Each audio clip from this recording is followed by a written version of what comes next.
Washington felt the need to ratify the Constitution is paramount. This was absolutely critical. The experiment in independence, and the Republican experiment was going to fail if the Constitution was not given an opportunity to be implemented.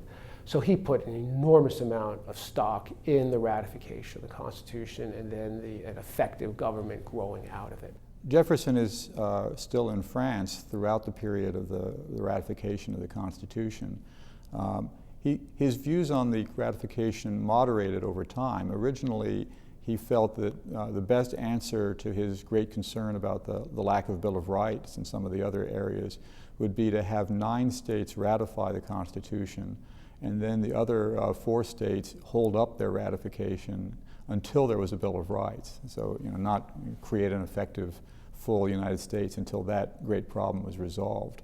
But over time, as more and more groups came forward and insisted that that was really going to have to happen and that they would make it happen, he came to prefer an alternate plan that was advanced by Massachusetts, which was to ratify, but say at the exact same time that they were ratifying that they were going to ask for a Bill of Rights and to propose drafts for that.